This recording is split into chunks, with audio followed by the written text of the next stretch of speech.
በስመ አብ ወወልድ ወመንፈስ ቅዱስ አሐዱ አምላክ አሜን። እቲ መሪር ስደት ቀዳማይ ክፋል ናይ እመብርሃና በኽዩ ብዙሃነ ሃልየኩሙ ደስታ። እቲ መሪር ደስታ ህዝበ ክርስቲያን እዚ ቅንያት እዚ ንስደት ኣደና ቅድስት ድንግል ማርያም ምስ ፍቑር ወዳ ቅዱስ ዮሴፍ ቅድስቲ ሰሎሜን ካብ እስራኤል ናብ ግብፂ ንዝከረሉ ወርሃት እዩ። መሰረት ናይቲ ስደት ክገልጽ ኣብ ዝተፈላለየ መጽሓፍቲ ተጻሒፉ ኣሎ። ንምሳሌ ኣብ ማህሌተ ጽጌ፣ ሰቆቃወ ድንግል፣ ተኣምረ ማርያም፣ ነገረ ማርያም፣ ብራና ትርጓሜ፣ ቅዳሴ ማርያም። ካብዚ ቀፂልና ምረት ናይቲ ስደት ብፍላይ ናብ ደብረ ቁስቋም ዝገልጽ ነቲ ኣብ መጽሓፍ ነገረ ማርያም ተኣምረ ማርያም ንሊቀ ጳጳሳት ኣባ ቴዎፍሎስ ዝተገለጸሉ መበገሲ ብምግባር ምስቲ ኣብ ትርጓሜ ቅዳሴ ማርያም ዘሎ ጽሑፍ ኣውሒድና ክንርኢ ኢና። ኣባ ቴዎፍሎስ ነቲ ዝተገለጸሉ ክዛረብ ከሎ ከምዚ ዘስዕብ ይብል። ኣባ ቴዎፍሎስ ሊቀ ጳጳስ ዝበለኩም ስምዑኒ፣ ኩልኩም ኣቦታተይ ኣሕዋተይን ደቀይን ናብ ቃላተይ ጽን ኢልኩም ኣቕልቦ። እታ መዓልቲ ሰንበት እያ ነይራ። ምስ ኣሕዋተይ ኤጲስቆጶሳት ናይ ለይቲ ጸሎት ኣብጺሕና ምስ ወዳእና ኣነ ንበይነይ ኣብቲ ስእሊ ኣደና ቅድስት ድንግል ማርያም ዝነበሮ ደብሪ ደይበ ደው ኢለ ኢደይ ብምዝርጋሕ ኦ ጎይታናን መድኃኒናን ኢየሱስ ክርስቶስ ናብዚ ዓለም ብምምጽኣኻን ነዚ ገዳም ደብረ ቁስቋም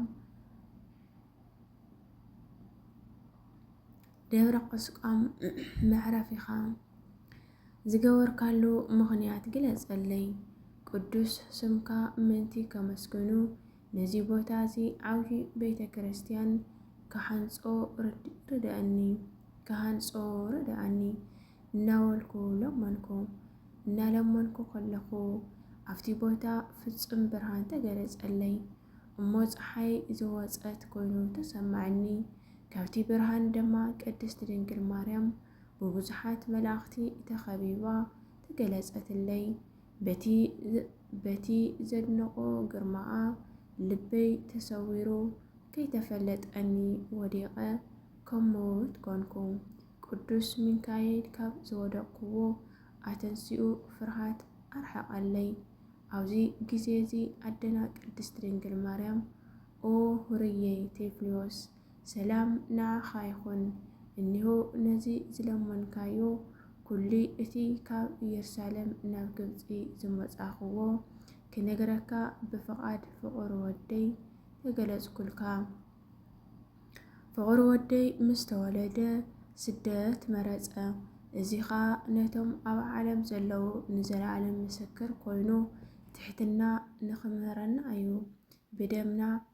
ብደመና ተጻዒኑ ኣብ ኣፍራስ ተወጢሑ ክኸይድ ኣይደለየን። እኳ ደኣ ኣብ ኣእዳወይን ዝባነይን እናተጸረ ካብ ኢየሩሳሌም ክሳዕ ኣብዚ መጸ። ስማዕ ቴዎፍሎስ፣ እዛን ልብኻ ክፈት እሞ እዚ ዝነግረካ ዘለኹ ንዓኻ ጥራሕ ዘይኮነሲ ንኹሉ ዓለም ምስክር ስለ ዝኾነ ጸሓፎ።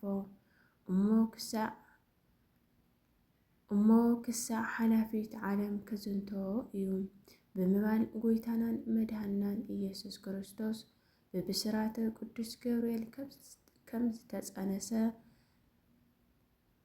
ንሓትና ቅድስቲ ኤልሳቤጥ ሰላም ከም ዝበለታ ኣብ መብልዕ ማይ ምስ ተወለደ ንጓሶት ከም ዝተገለጸሎም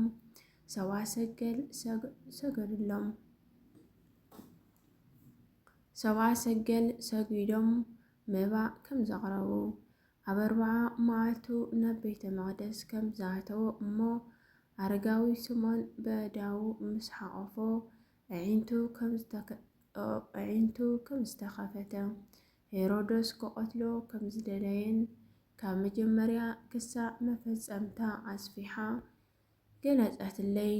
ኩሉ እቲ ኣብ ስደት ዘጋጠማ መንከራ ከምዚ እናበለት ነገረትኒ። ሄሮዶስ ንህፃናት ክቐትል ምስ ጀመረ ብሓበሬታ መልኣኽ ኣነን ወደይን ከምኡውን ዮሴፍ ሰሎሞን ናብ ግብፂ ክንስደድ ተበገስና። ኣነ ንወደይ ሓንሳእ ካብ ዝባነይ ሓዚለ ሓንሳእ ሓቒፈ ነዊሕ መንገዲ ምስ ተጓዓዝና ክንዕርፍ ኢልና ኮፍ በልና። ሄሮዶስ ጋ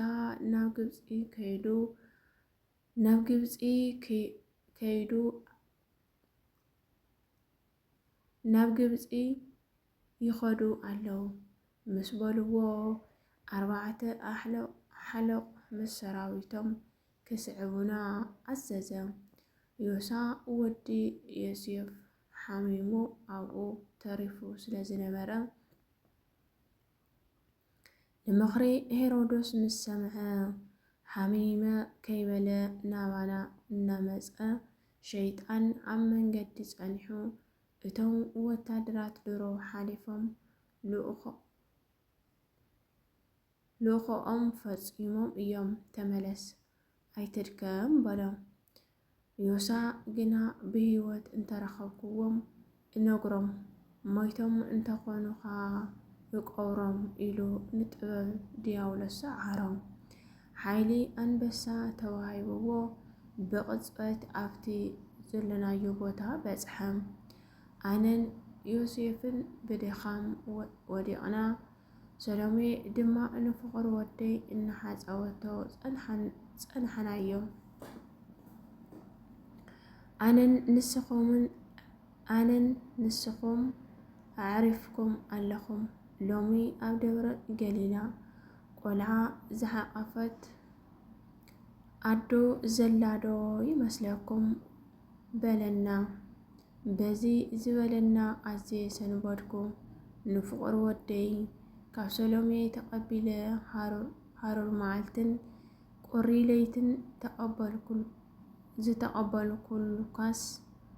ዝተቐበልኩልካሲ ካብ ሞት ንዘየድህነካ ድየ እናበልኩ ኣምሪረ በኸኹ። ንብዓተይ እውን ናብ ገፀይ ወደይ ወረደ። ፍቕሪ ወደይ ንዮሳ ኣመፃፅኣኻ ዋጋ ዝህብ እዩ። እንተኾነ ግና ንወላዲተይ ስለ ዘንባዕኻያ ኣብ ጊዜ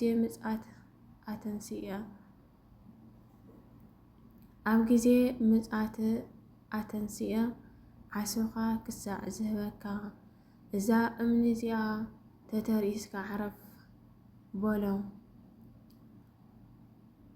ኣብኣ ዓረፈ። እሽምባይ ዝነበረና ጻንሒት ኣብዚ ወዲና ኣለና። መበል ካልኣይ ክፋል እስካብ ሒዝናልኩም ንመጽእ። ሰናይ ቅንያት ይኹነልኩም። ኣሜን። ወሰዋለ እግዚአብሔር በረከታ ይሕደረና ነው የመብርሃን